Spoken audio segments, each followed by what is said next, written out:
Hey you guys, what's up? It's Hannah and welcome back to my channel. If I sound like a dying old man, I'm like getting over a cold right now, so just ignore the sound of my voice. But it has been a hot minute since we've done a reading wrap up. I haven't done one since June. So we are going to be doing all the books I have read from July up until the very end of September, which honestly for 3 months still isn't a lot of books because I was moving for school and stuff. But skip over any big intros and just get started. The first book I read is Meet Me at the Lake by Carly Fortune, and the main character in this book is a woman named Fern. And Fern's mom owns this big resort her whole life. Her mom's dream was for Fern to grow up and take over the resort, but Fern doesn't want to. It's kind of like devastates her mom, but Fern is set in following her own dreams. So Fern moves away to the city, and when she's 22, she meets this man named Will Baxter. They spend 24 hours together, and Will absolutely changes her life.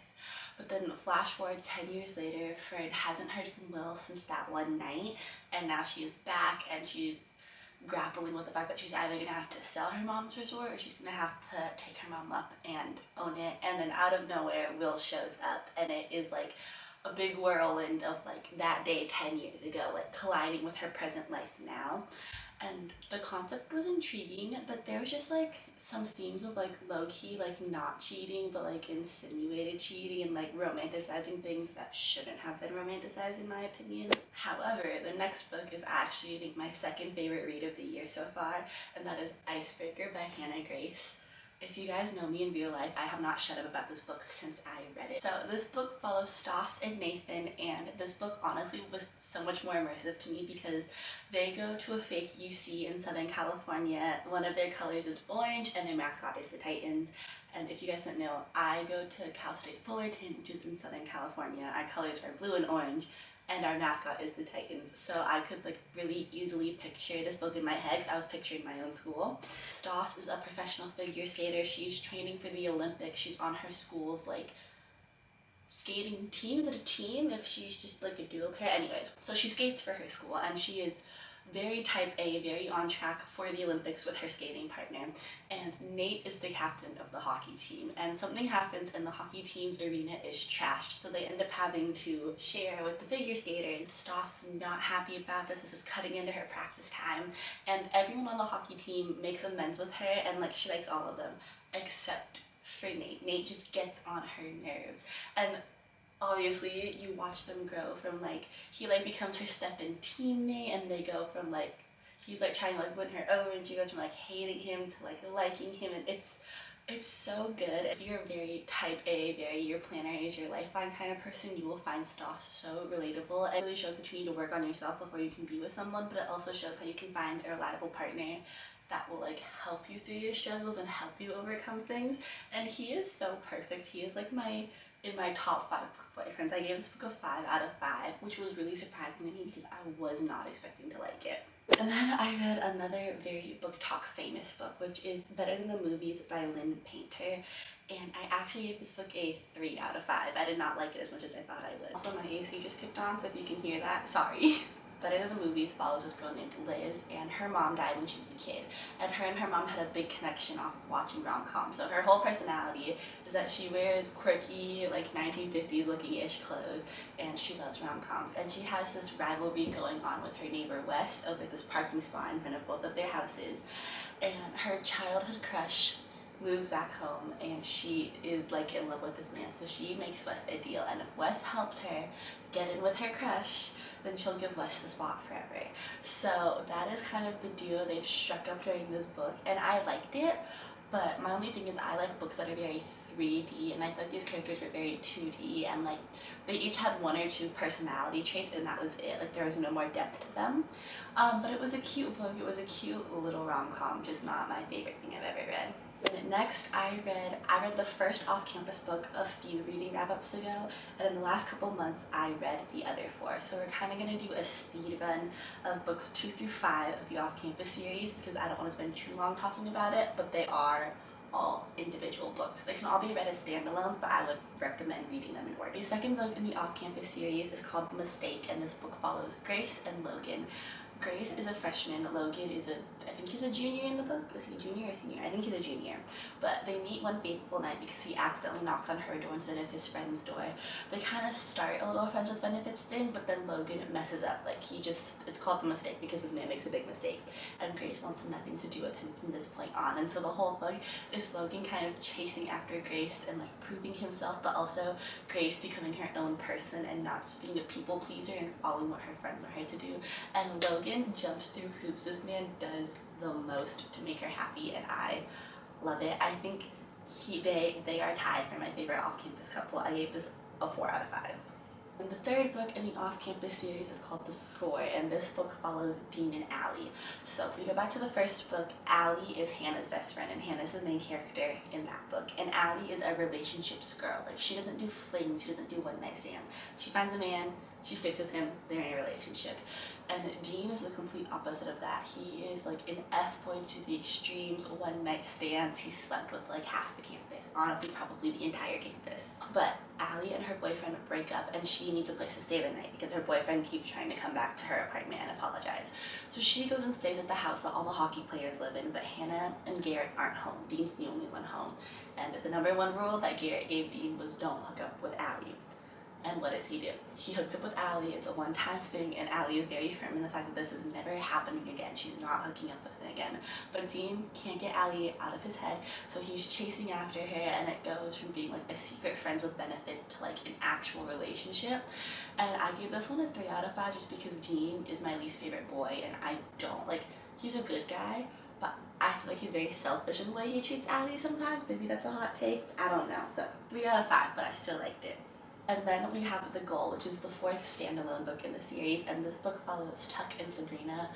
I love Tuck, guys. He is so sweet. But Sabrina, she is on the track. She knows what she wants to do with her life. She's going to school. She's going to be a lawyer. She's going to get into Harvard Law. She's going to do the thing and get out of her bad home life. And Tuck he's so sweet. He's a mama's boy, but not in like a weird way, but like a mama's boy, and like his mom raised him right. His plan is that he's going to graduate. He's going to go back and work for his dad's shop, not because he wants to, but because he is kind of chasing after Sabrina, and she is like, I don't have time for you.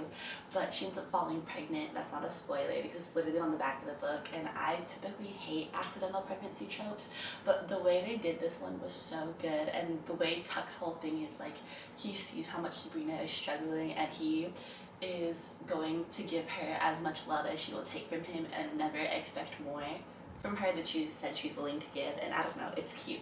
They're really cute. 4 out of 5. The last book in the off-campus series is called The Legacy, and this is just like a little collection of novellas of each of the characters so you can see what they're doing 3 years down the line. I thought it was cute. I thought it was a fun way to wrap up their little story. Overall, the whole off-campus series gets a 4 out of 5 for me. The one big critique I kind of have, maybe it gets better in the Briar U series, is there is like no diversity in this book. Like Sabrina is like the only person of color. Like everyone in this book is white, and like it's a really good book. But I would love to see Elle Kennedy write more really good books just with more diversity, like a more diverse cast of characters. The next book I read was The Nanny by Lana Ferguson, and if you are on the spicy side of book talk, you've definitely heard of this. So I picked it up for the spice, I'm not gonna lie, but I started reading it and I actually loved this book so much. So The Nanny follows Cassie, who used to be a huge like OnlyFans girl. Like OF was her thing. She was so good at it. She made a lot of money from it. But something happens, so she stops doing OnlyFans, and she needs something to put her through college. So she agrees to be a live-in nanny for this single dad and his daughter. And basically, she ends up figuring out that the dad that she is nannying for was her #1 fan on OnlyFans, but he doesn't know that she knows, and she didn't know for like a hot minute working for him, but now she knows, and like she doesn't want to make things weird because she loves the kid and like she likes working for him, but like it's weird because he was her #1 fan, but he doesn't know that. But the book is actually so good, and their relationships with the daughter and like this like the burn and the character development, 4 out of 5. Good job, Lana Ferguson. Now we move from fun, happy, cute books to the 2 most depressing things I have ever read in my entire life. So the first one of these 2 depressing books, probably the most depressing book ever, is Pack of the Moon by Kristen Higgins. And guys, I don't know what goes through this woman's mind to write a book like this. It was so sad, but it was so beautiful. So this book follows Josh and Lauren, and they have been married for like 4 years, 5 years, something like that. Lauren gets diagnosed with pulmonary fibrosis, and this ends up killing her. So the whole book is Josh is learning how to grieve and move on and process his life after his wife. But she had written him one letter for every month of the first year that he's alone. So every month he'll get a letter from Lauren with a task that he has to do, and it's like the book will go forward, he'll get this letter, and the book will go forward with him moving on. But then Lauren would also write letters to her like dead dad, just as a way for her to process, and those letters go backwards from like the day she died, or like from like a couple days before she died, all the way back to like when she first met Josh. So you're seeing like the letters will go back, and she's like, oh, like I just have asthma, and then the next chapter is like 7 months in and Josh is like losing his mind. It's so sad, but it's so good. And Josh is also on the spectrum, and I'm not on the spectrum, but I know several people on the spectrum, and I do feel like that the author did a good job of like showing how that alters how Josh sees the world and how he deals with grief, and it was so good. I was bawling my eyes out reading this. 5 out of 5. Is the next one I'm going to talk about is A Thousand Boy Kisses, which was good, but I think that Pack Up the Moon deserves to be spoken about just as much as A Thousand Boy Kisses was. Finally read A Thousand Boy Kisses by Tilly Cole. This has been on my TBR for freaking ever. 4 out of 5. If we include the epilogue, 3.5 out of 5, because the epilogue was so disappointing. But basically this book follows Poppy and Rune, who have been in love with each other since they were kids. They've been in love since they were like 5 years old. That's the cutest thing ever. They grow up. Rune has to move back to Norway when he's like 15, and him and Poppy keep up this long distance relationship for a couple months, but then Poppy ghosts him, and he doesn't hear from Poppy for 2 years until he moves back to their small town in Georgia and he sees Poppy again. He's like, why'd you cut me off? Like, why are you ignoring me? And Poppy tells Rune this life-shattering secret that she cut him off because she didn't want him to know about this. This just changes everything for the both of them for forever.